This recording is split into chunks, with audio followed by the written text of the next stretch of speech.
welcome to Pedal Sniffers. This is episode 4, Troubleshooting. Oh, that's right. We usually do our intros. So, hey, I'm Tony.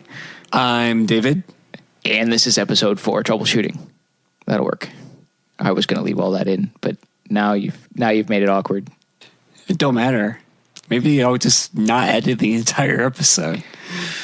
Okay, all right, that'll be fun. Well, then I'm going to talk really fast. So what we're going to do today is to try and help you work through various troubleshooting issues that you might encounter using your pedal board, your instrument, your amp, all those things that interconnect. And because of the myriad of ways they interconnect, they also interact in ways both ways we expect and ways we wish we never knew they could. And that being said, there's just some things that happen that are unexplainable. Gremlins, as we like to call them. Oh, the unknown knowns. Yeah, 1 minute it's working, the other it's not, and you don't know why it's not working. All right, so we're going to try to help you figure out ways to find that, some general strategies and procedures, and then some specific issues that you might encounter, especially with your pedals, because those little boxes love to have fun with us. Yeah, that's what we're about too, so... Yeah, you knew we had to get pedals in there somewhere. All right, so some general strategies and procedures for troubleshooting. So we're going to talk first, I suppose, with let's stay on target with some audio issues. So that could be noise. That could be lack of noise. Lack of noise. That could be like intermittent signal, like your signal cutting in and out. Weird, apart from noise, but like maybe it'd be a different category, but like intermittent, like peaks of random hisses or squeaks or something like that. Some kind of interference or intermittents are the worst. So the first thing we want to do when we're trying to determine what the nature of our problem is minimize the number of variables involved. And what that means is working through the things that you know are good. We're going to call these the known good things so that you can find the things that are bad. So you work your way through your chain, testing perhaps individual pieces to be sure that those items are good so you can move on to the next thing in the chain. So let's take a common example of a guitar into a pedal board into an amp. We won't go any further than that at the moment. But now you've got 3 things that have variables within each one of them. For sure. So, all right. So you've got your guitar plugged into your pedal board, which is plugged into your amp, and no sound is coming out. So I know the first thing David would do would be to unplug his guitar and plug straight into his amp. Yes, and that's just... There's so many more things that could go wrong with the pedal board. Well, if we're not talking about like particular components in an amplifier, no, like, not yet. But by bypassing your pedal board, yeah, for sure. Right, we're down to 2 things that could or couldn't be working. And if you get your guitar plugged straight into your amp and all is good, you know that's good. And then we know you're going to your pedal board. Yeah, and that's recently I found out. Here's a quick little tidbit. So I had been having issues that I had not known were my guitar. Just occasional, all of a sudden I would switch the pickup and I wouldn't have noise. And I thought it was the pedal board. Go back and plug in my guitar straight into the amp. No signal. So I just switch out a cable really quick, and that's not it either. So I just end up flicking the switch up and down really quick and then finding out it's just a bad switch. So it's an SG, so you can actually, with the switch has 2 like contact points on either side, and sometimes they get like bent or misaligned, so when you switch it you get no actual signal and no that's the same switch that's on a lot of Les Pauls, right? Yes, it's the same thing. Yeah.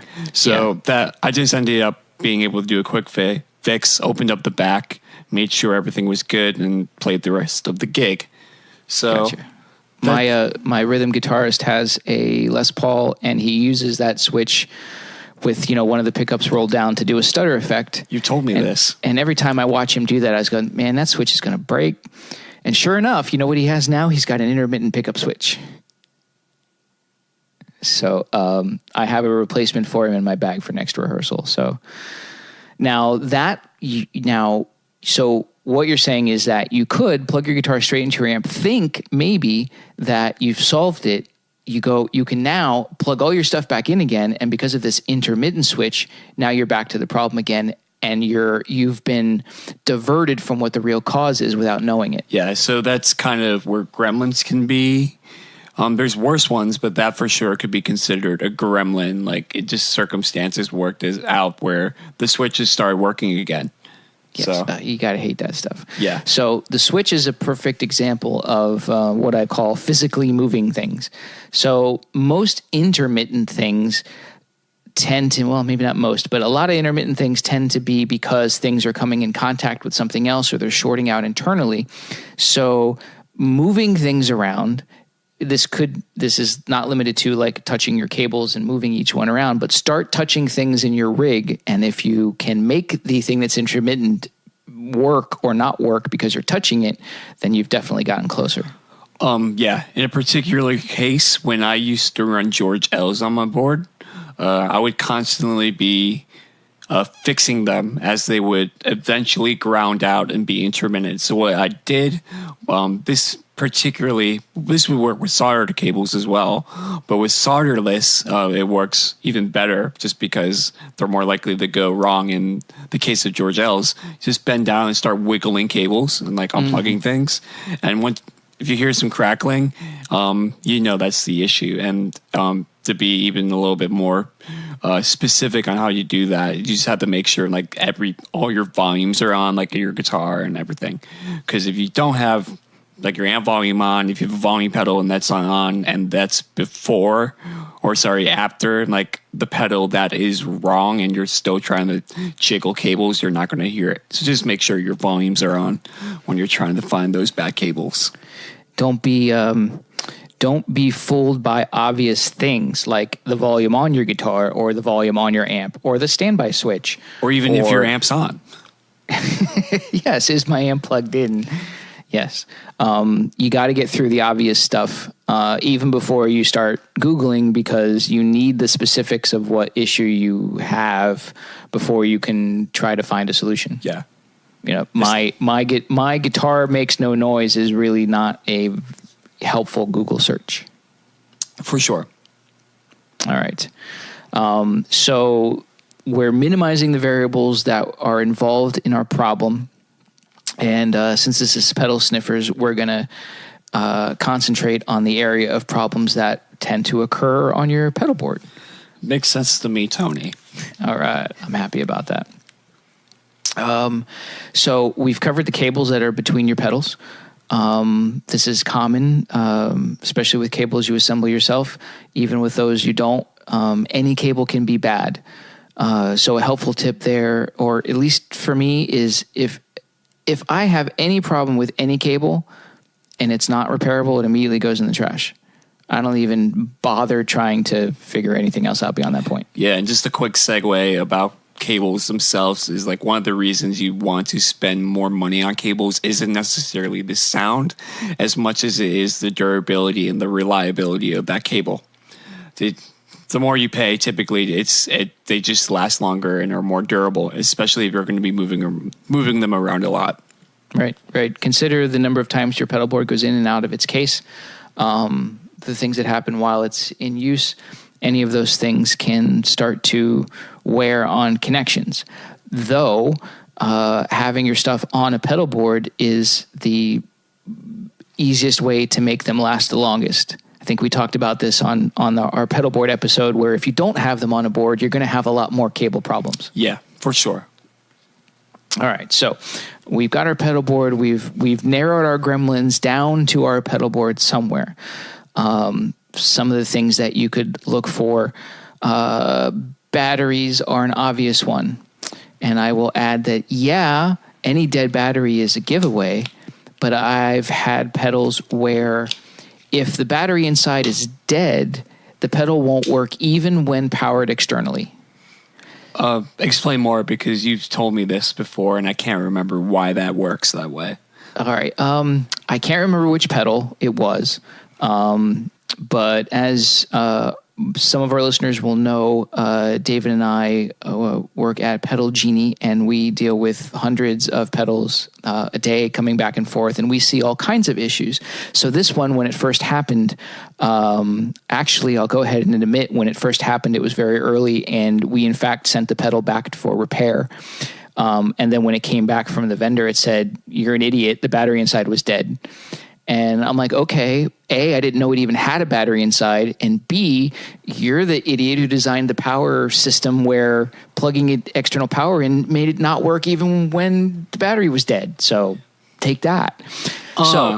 So the battery, the pedal takes a 9-volt battery. Like I said, I didn't know that it even took one because the battery door was, let's say, didn't have a battery door. You had to unscrew the whole thing to even know it had one inside.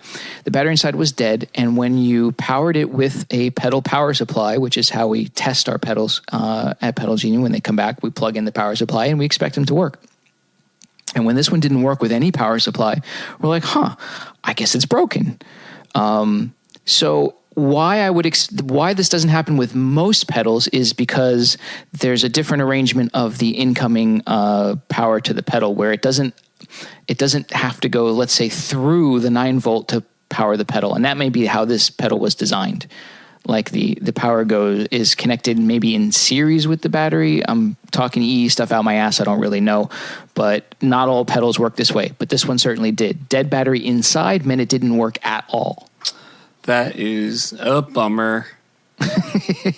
Yeah, like I said, a little embarrassing when we found out about that afterwards. So batteries, pedals you think may not even have batteries may in fact have some. So if it doesn't power on, that is one thing that you can check. Typically, even if you're using a power supply and you're never going to use a battery and that pedal has a battery in it, you probably should just take it out. It should definitely come out. Like, it's not even for the fact of it being in there and things could go wrong. It's more, well, it is, but like eventually the battery will start leaking and you can destroy it. It will eventually be dead and it will eventually start leaking. Yeah.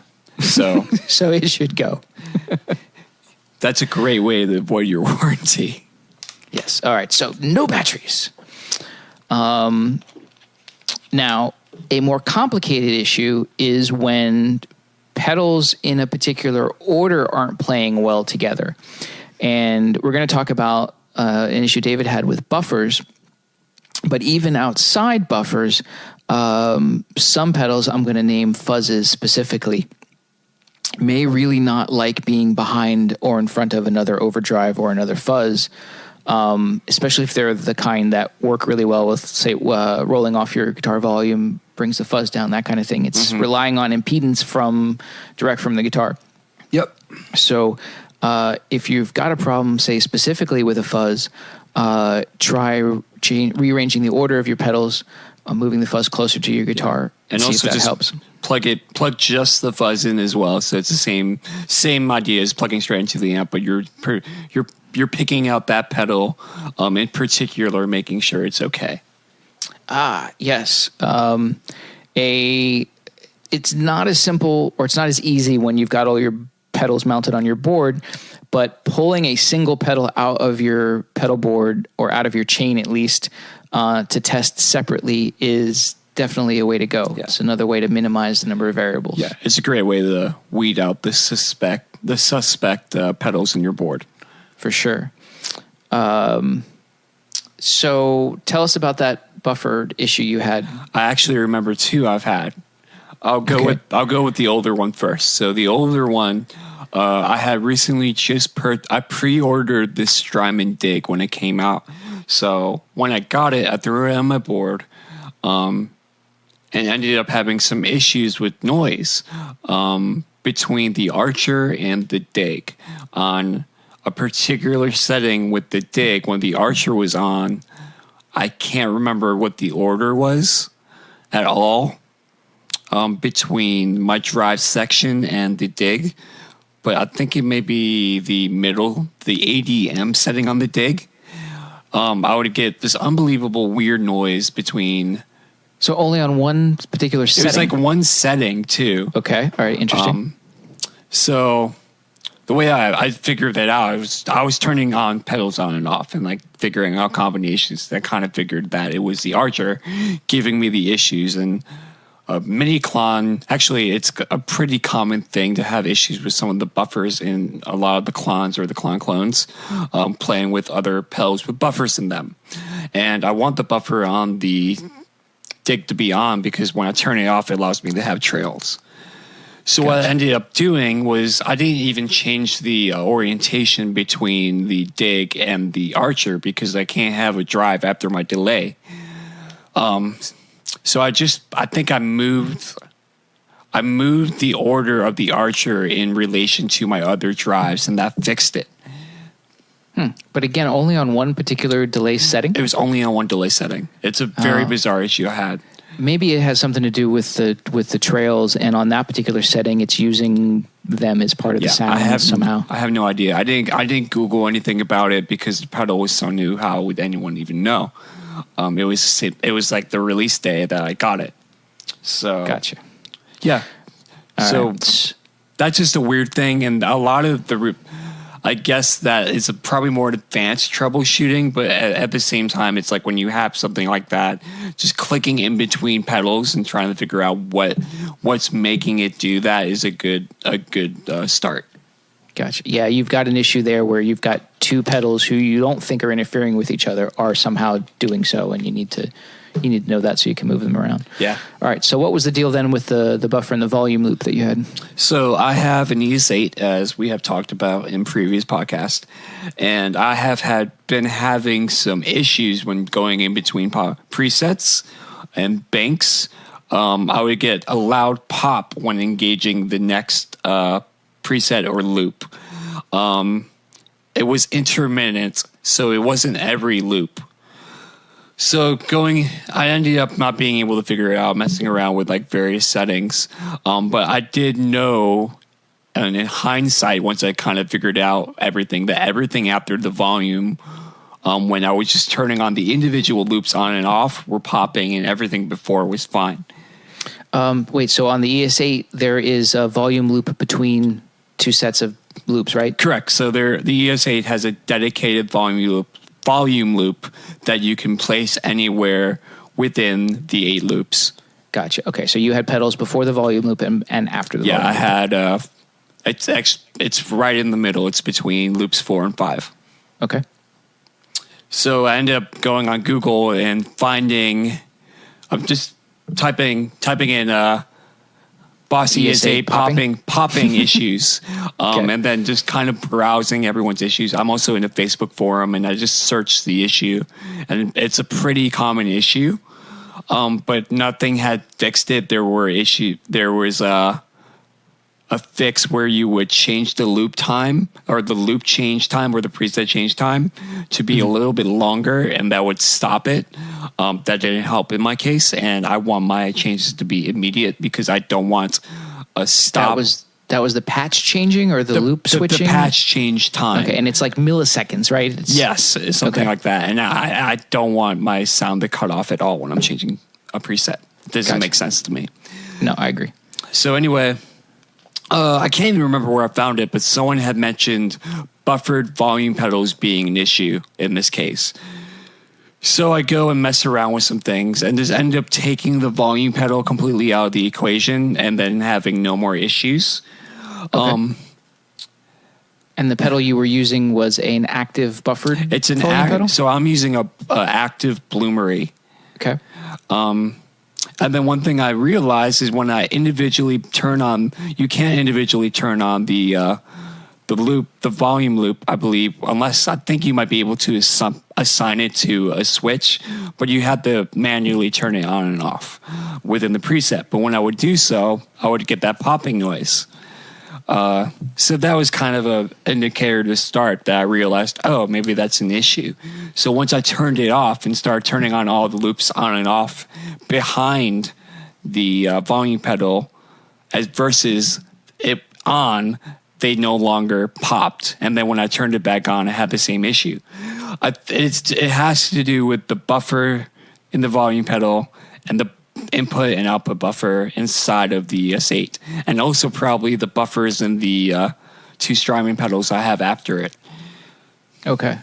So too many buffers is bad. Too many buffers is bad in this case. But another thing I've noticed that I think I know I'm talking out of my butt when I'm saying this, but it has to do with some sort of, not voltage charge, but some build up like static electricity or something with the switches. Like if after I press them, capacitance is what you're looking for. Yeah, capacitance. Like once I start like pressing them a lot, it will eventually go away. But then it'll build up. But then it will build up again after not pressing it for a while. Okay, that's definitely capacitance. Eating out my ass, but that's definitely capacitance. But yes, so that's the issue. So what I'm going to end up doing is I have another board I'm planning, which I'm sure we'll talk about at some point. That's a while away. Currently collecting pedals for that, but I'm going to move over my active Bloomery to that board and buy a passive one for my main board. All right. Okay. All right. So buffers are bad, okay? Or at least many buffers are bad, okay? They're not bad as much as they are annoying. All right. Well, at least in the two examples we've talked about so far, it's the interaction of multiple buffers or buffers and other pedals that have actually caused some problems. Yes. All right. Two things I want to talk about have to do with power. One of them is if you're using a daisy chain power supply, you're essentially asking for trouble. And if you've got some noise between your pedals, it's very likely the daisy chain that may be causing that noise. Particularly if you start mixing, say, analog gain pedals and any DSP pedals, you're asking for trouble. All right. Now, while I'm talking about powerful DSP pedals, something we see very often is pedals not working sometimes or not working all the time or working a little bit, well, how does that happen? Pedals with lots of DSP, and by that I mean modulation pedals like Timelines and Big Skies and anything GFI, that is yes H9s, anything that is a number cruncher in terms of digital processing. Generally has, yes, and the new Pyramids as well, which by the way can run on 300 milliamps, despite what Airquaker tells you. Okay. All right. Getting exactly to my point. So those pedals tend to be very current hungry. That's the milliamp rating, usually somewhere upwards of 300 plus. Now, some pedals behave in a way where they'll turn on, but then they don't really work. And nearly all the time, that's because they're not getting enough current. You've powered them with 9 volts. You've powered them with, say, 250 volts from your Voodoo Power 2 Plus. You mean milliamps? Milliamps. Let's look at that. Screwed up already. Don't power your pedals on 250 volts. Yes. More power, gigawatts and all that. Okay. So Back to the Future style. You've got your 250 milliamps going into your pedal and it turns on, but that's it. Or in many cases, they will, I've seen them blink in certain ways, or maybe some functions won't even work. Oh, I have a great example. Okay. I can't remember what pedal, but it ran on 18 volts, but would turn on and work in 9 volts, but would not turn on a certain set of LEDs without the 18 volts. Weird. All right, well, that's a pedal design I can get behind because there's actually some indication that it's sort of working, but not. You've just powered it wrong. So that's great.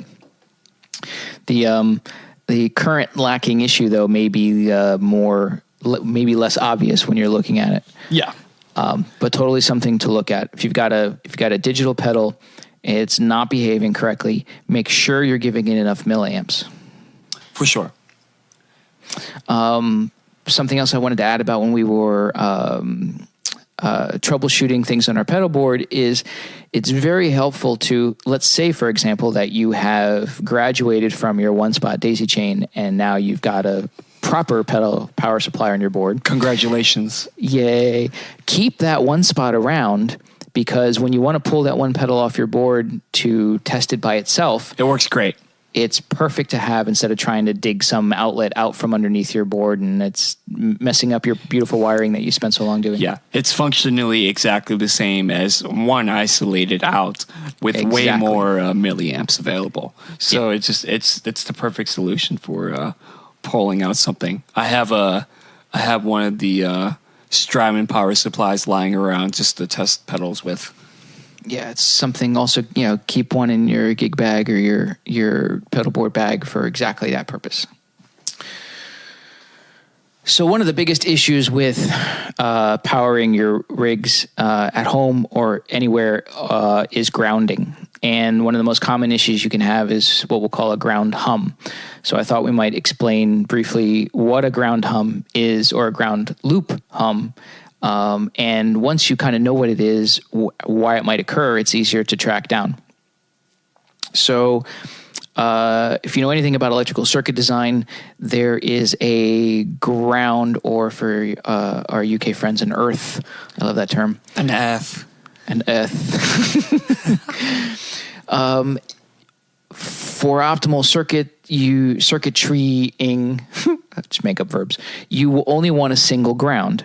As you connect things together, particularly, let's say your pedal board with one power cord, your amp with another power cord, you may introduce a ground loop, or where there are more than one grounds in the circuit. And because there's more than one way for the power to go, again, eeing out my ass, but you get the concept. We're not electrical engineers. We're just pedal nerds. Yes. When there's more than one ground available to the circuit, that path between them is a ground loop and almost always causes hum. So on many devices, you're going to see a switch which is called a ground lift.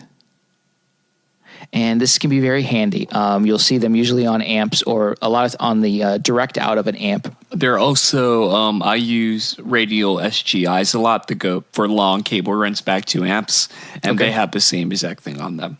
Gotcha. Yeah, you especially introducing long cables where something plugged in at one end of that long cable is on a completely different power circuit than what's plugged in at the other end. Yeah, that's a recipe for a ground loop right there. So knowing about ground loops and hums and where they might occur is of great benefit in troubleshooting. So pay attention to that. Now, the good news, though, is a trained ear immediately knows exactly what a ground hum sounds like. Was that about 60 cycles? Was that something good? Like that? Yeah. It's got it. 60 cycles. It's got a certain pitch. It's right there. It's familiar. It's typically way louder than anything else, so... Although, actually, for our other powered friends around the world, it's a 50 cycle. Yeah, it's 50 cycle. And quick random tidbit on this. So the Origin Revival drive that came out pretty recently, they have a switch on the back that allows you to change the response between 60 and 50 cycle power. Isn't that crazy? Oh, that's right. We were talking about the setting on that pedal for ghosting, because I had no idea what the ghosting was. But because it relates to power, the sound of that ghosting depends on whether it's 50 or 60 hertz. Yeah, and it sounds very different. That's interesting. Because it's a different frequency. I know. It's so exciting and nerdy. All right, yeah. So ground hum, when you hear it. Now... grounding or bad power is an issue in general. It's the one I hate most. Yeah, the more places you play, the more you begin to hate such. And there's only so much you can do in all reality. Now, your power protectors, surgers, I'm going to lump them all together in one term right now, but there are significant differences. Mm-hmm. But there are ways to mitigate noise. I have a Furman power conditioner on the back of my amp cabinet that I plug my head and my pedal board into, so that I'm only using one circuit for both, and that both are protected, at least to some extent. Yeah, and I have the same thing at home, but luckily most places I play, one in particular has amazing power. The other has terrible power, but does have a surge protector that I use there, which is nice. All right. well, let me add that because it's just while we were talking about ground loops, and I see people do this a lot. Do your best to plug all your own gear into the same circuit when you're on stage. For example, I know that like at one of the rehearsal studios I'm at, the bass rig is on the back wall, but my pedal board is up front. While I could totally plug them in opposite places of the rehearsal studio, I choose to run an extension cord from the amp to my pedal board specifically for that reason. Yeah, absolutely. In many cases, that's hard for people like me who may use ISO boxes a lot because you have an amp in a completely separate room. But again, that typically, like we said, is paired with SGIs. So you have that grounding option. So it's solved pretty easily. And I've not actually had an issue with that. On the topic of like separate power, you may often in the same house or same area have really bad issues with noise in one side of your house or room or wherever you are, and you move all your gear to somewhere else, no noise. So that's another troubleshooting thing. Is like if you're having serious grounding issues or noise someplace, try another circuit. Yeah, go try and plug into another place. Because you may be unknowingly connected to your ceiling fan or your washing machine, air conditioner, your washing machine or something. Like these are actual issues. I know I've had a ton. And yeah, likely the older the house you have, the more likely you're connected to more things than you think. Oh, I have another example. I remember. So I had an AC-15, as we mentioned in our last podcast. And when I had initially got it, I eventually had brought it home from church, and then I plugged it in, and it sounded like it was broken. Like it sounded terrible. Like it was awful. Like brittle, didn't respond the same way. And like I moved it around everywhere in my house, like doing that troubleshooting issue with no issue. And really, my house had terrible power. And then I ended up bringing it to back to the same place I played, and it was fine. I don't know what happened, but eventually the power in my house got together, and it was okay again. But there's this, that sounds fishy. So you're saying that the power in your house actually made the amp sound bad? Yes. Amps are, especially tube amps, are very sensitive to voltage. And there are devices you can buy that will basically lock or allow you to vary or at least be able to control that a little more. They're typically a little bit more expensive. But I believe that's going to be what we would call a regulator. Which is going to take dirty power, which varies. It's either in cycle or in voltage. It varies around a point. Yeah. So, we have 110, 120, but what may actually come out as 112 or 108 or something in between. Yeah. The voltage regulator kind of devices take garbage in and output a clean, constant voltage out. Yeah. And, with tube amps in particular, some like to see things more than others. And actually also for those guys who want more tweakability, it allows you to change the sound response of your amp a little bit more. And also allows you for consistency between place to place. All right. Now, you have a great example of something that I think almost never, ever breaks. And, I have a drawer full of what we call IEC power cords. These are the same power cords that are on millions of devices. They're on your computer. They're on your powered speakers. They're most likely coming out of your amplifier. Yeah. And you never think that they can break, but they can in unexpected ways. I did get mine from Office Depot. That being said, the one that broke was from Office Depot. I'm not sure if that matters, but just saying.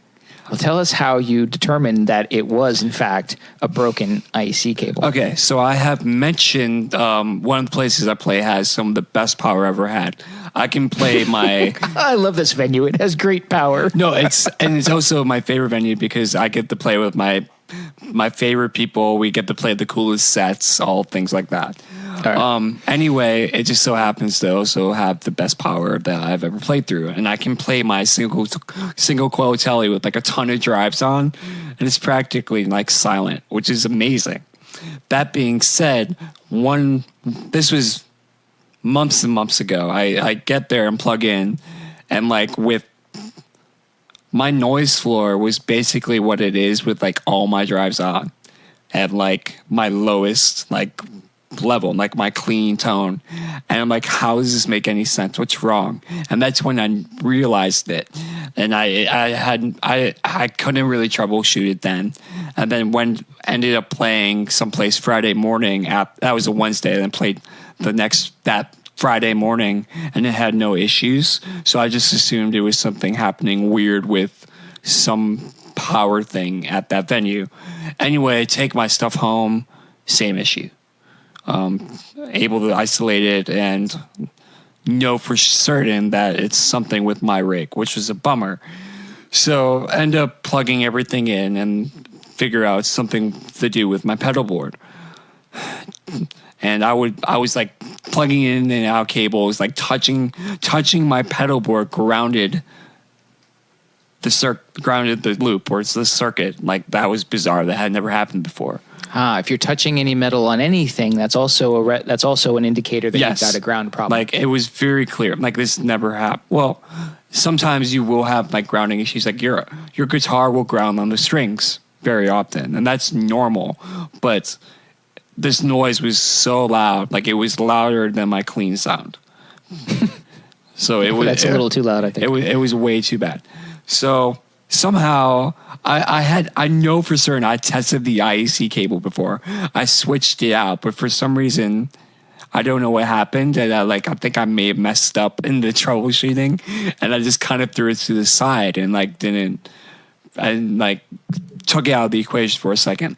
So maybe like hours later, because this took forever, which was a big bummer, I just go up to the wall and start jiggling around the IEC cable, and then notice it stops the crazy 60 cycle hum I'm getting.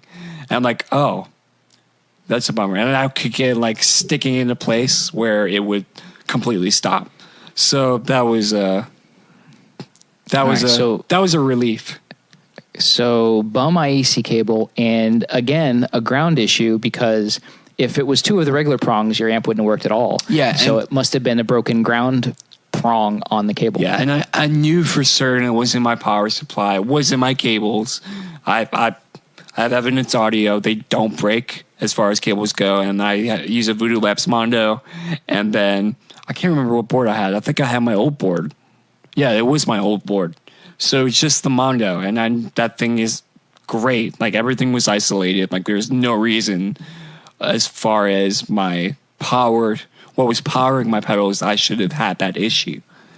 So this all being said, don't rule out your IC cable, because it wrecked my rig. Make sure your IC cable is good. You mentioned the noise floor of your rig would vary, and that you said even your single coils were quiet, which leads us great into the next topic, which is the expectations of the noise level you're going to have on your rig. Mm-hmm. and how high gain pedals always mean more noise, and you got to understand what's too much and what isn't. Absolutely. So as far as gain goes, the rule is always the more gain you add, the more noise you're going to have. It's just how it works. I guess it's physics. Is that what you would call it? Well, as you add more amplifiers, as you keep gaining, you keep raising the noise floor. The noise floor.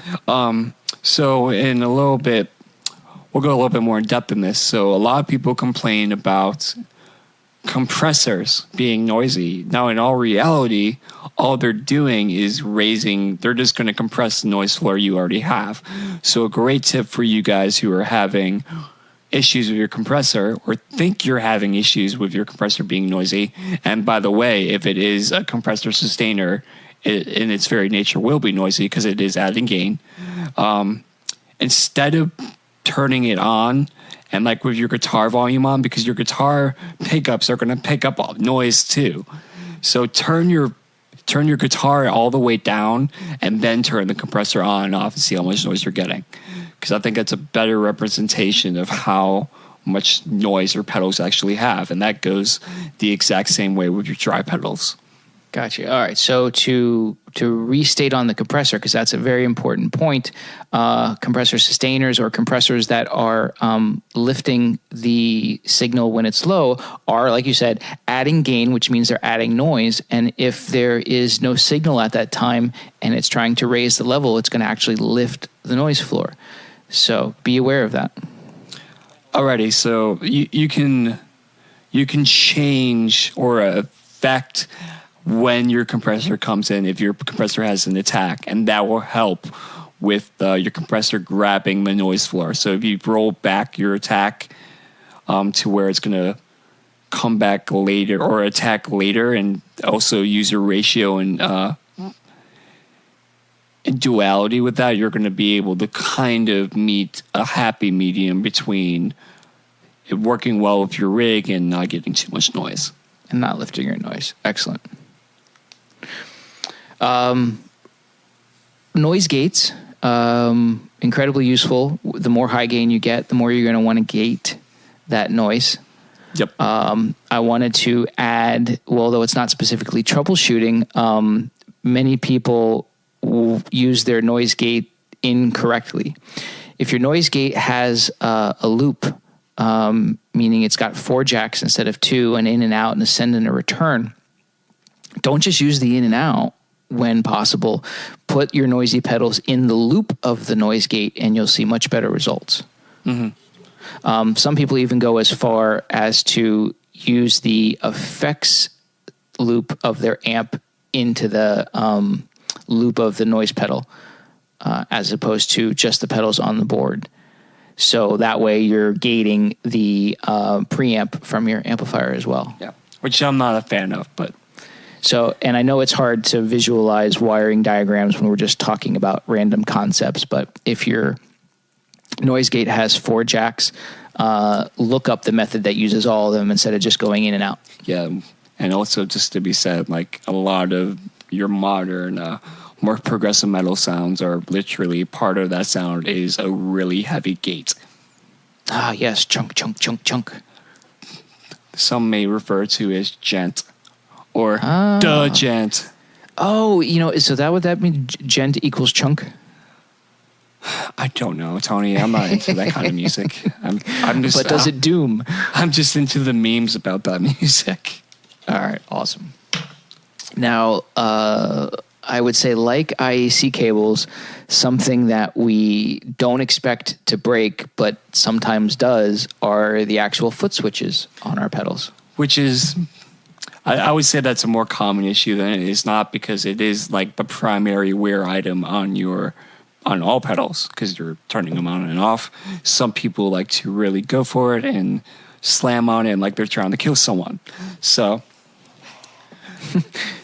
that reminds me of a great kind of test or troubleshooting thing that you can do with your pedals. It also basically tells you, if you didn't know already, whether your pedal is true bypass or buffered.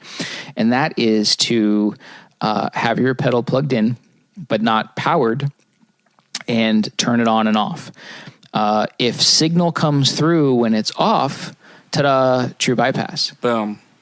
If no signal comes in when it's off without it being powered, then it's because it has a buffer and the buffer needs power to let signal through. Yep. And you don't even have to know what one's on or off. You just have to basically click it twice. And if it doesn't work on one, it's not true bypass. Which is also this is my favorite thing. For you know how we love pedals that have unique or even non-existent labels as to what knobs or jacks or switches do. Mm-hmm. So some pedals, it's actually very easy to plug the out into the in and the in into the out and not know it. And with a true bypass pedal, it will pass signal when it's off if you have the jacks backwards. Yep. And you could probably spend a while troubleshooting your rig before you realize that you have the in and outs backwards. I've done this several times, especially as someone who's a fan of pedalboard Tetris. You can just get confused at the orientation. It's upside down. It's sideways. Orientation of the jacks. Excellent point. It's normally the right is in, the left is out. Yeah. Unless you're like dealing with vintage fuzz faces, but who uses those? Oh, Eric Johnson does. You reminded me of something I wanted to mention about fuzzes, which is if you start getting Cuban radio stations through your rig, that's awesome. It's most likely your fuzz pedal. If you have one, and if you don't have a fuzz pedal and that's happening, then what's wrong with you? I don't know what to tell you. Well, if you don't have a fuzz pedal and it's happening, there's two issues. One, you don't have a fuzz pedal. And two, whatever else you have that's making that happen is definitely broken. Yeah, I technically don't have a fuzz pedal on my board, but I do. And now I technically own 4 fuzzes. Just 3 of them are in one box. But not on your board. Not on my board. That's why I'm building a new one, so I can put them all on one. So fuzzes are notorious for that. I think it's a particular fuzz circuit of which I can't be sure which. But I know one that I've played through that does it a lot is the Zevex Fuzz Factory, which will get me Mexican radio, say, on one turn of the knob and will be completely unusable and ridiculous on another turn of the knob. That's part of the enjoyment and entertainment of that pedal. That's what you buy into. That's part of the sound, Tony. The Cuban radio tone. I gotcha. All right. I do like that fuzz. But it is a beast to tame, or, it can just cause problems for people who don't know what to expect. I wonder if the Adventure Audio Dream Reaper has the same issue, as it's based on it, I think. Oh, okay. All right. So once we actually remember what circuit that is, then we'll kind of know. But beware of radio stations through your fuzzes. But it can also happen through single coil pickups too. Yep.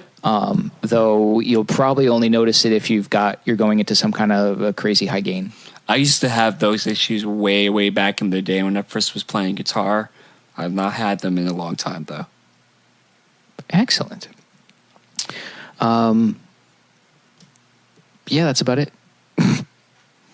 Just quickly mention back to foot switches. Those are a little bit trickier because if you've never had the issue before, it's very identical to a cable issue. It sounds like noise going out, like something being intermittent, like something's half the volume it normally would be.